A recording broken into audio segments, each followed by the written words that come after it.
Bonjour YouTube, welcome back to our channel. Today I'm in Paris and I'll be taking you to the Museum of Medicine. On y va.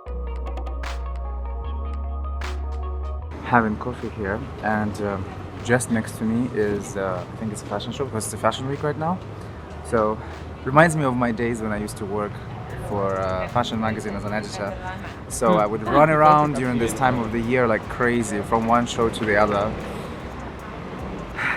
You know, sometimes I look at it and I'm thinking, maybe I miss it sometimes. But then I remember everything else and I'm like, no, the time is gone already. I don't really feel like doing it anymore. And I prefer doing whatever I'm doing right now. But yeah, so why am I going to this place today? Why am I taking you to the Museum of Medicine? Well, first of all, big thanks to one of our subscribers, Podcast Hastings. He suggested us to come here because apparently it's super interesting and there are different tools that they were used. It's a history basically of medicine, and there are medical tools that were used back in the day, you know, and some of the tools were actually used on kings like Louis XIV. Some people are so curious, they look at the camera as if they're going to be in the film, but they're not going to be in the film. So yeah, let's go and check the place out.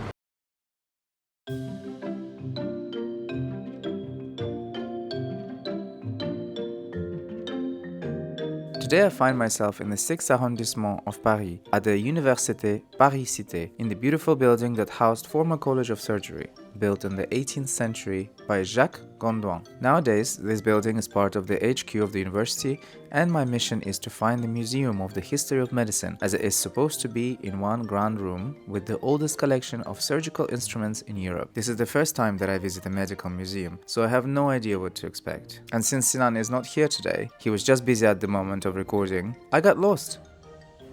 And after some walking back and forth in the corridors, I managed to find a beautiful wooden staircase that graces the entrance to this unusual museum.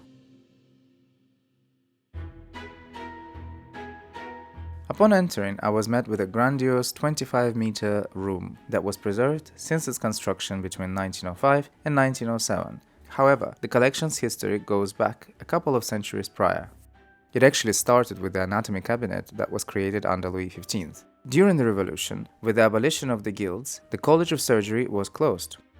By 1795, the medical education was again provided to the students of La Patrie. However, there was no talks about the museum, so the instruments were stored away in the attic. Almost a century would have to pass for the subject of the museum to pop up again, and that was during the Congress of Medicine of 1890. But Dean Debove would oppose the idea at the time. By 1955, the museum was finally installed in this grand room, decorated with paneling with portraits of famous doctors and surgeons, mostly done in the 18th century. The glass display cases house a selection of rare objects from the time of ancient Egypt to the end of the 20th century. They are divided chronologically and at the same time by disciplines. While the items here are fascinating, I must admit that a lot of them made me feel grateful to be living in the 21st century, as I couldn't imagine myself having to be treated with some of these instruments. The most terrifying for me was the lithotripter of Jean de Civielle. This thing was the first instrument to grind, then extract a stone from the bladder without surgical opening, marking the beginning of urology. Yes, it's all good for the medicine, but I would not want to be in the place of the patient. According to the guide that we had, some patients were in such horrible pain that they begged for mercy and would rather not go on living. We have to remember that anesthesia only started to develop in the second half of 19th century, so a lot of these instruments were used without any anesthetic. In addition to anesthesia, other specialties are represented here, such as gynecology, ophthalmology, or dentistry.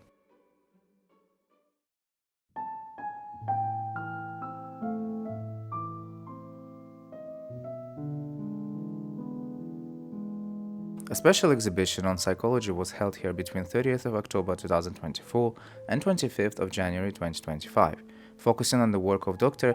Désiré-Magloire Bourneville, who dedicated his career to providing appropriate care to the children with neurodevelopmental disorders that until then were most often left to their own devices by describing them as idiots and backward.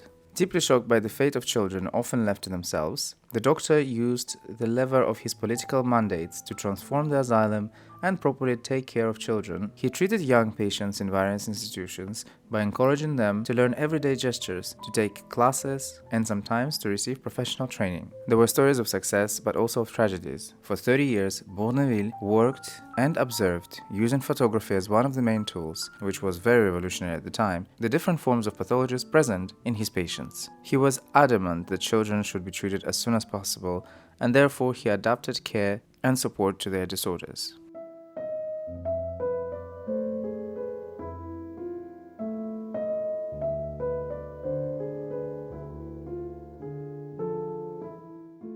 I personally think today we take a lot for granted when it comes to medicine, possibly due to the fact that we don't really think of the progress modern medicine has had. I feel like I had my surgery in a different galaxy. By the way, if you haven't seen that story, it's linked in the first pinned comment.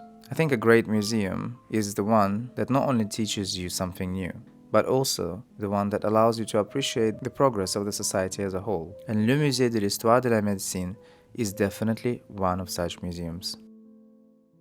If you enjoyed this visit, please let us know. Give us a like, it really helps the channel.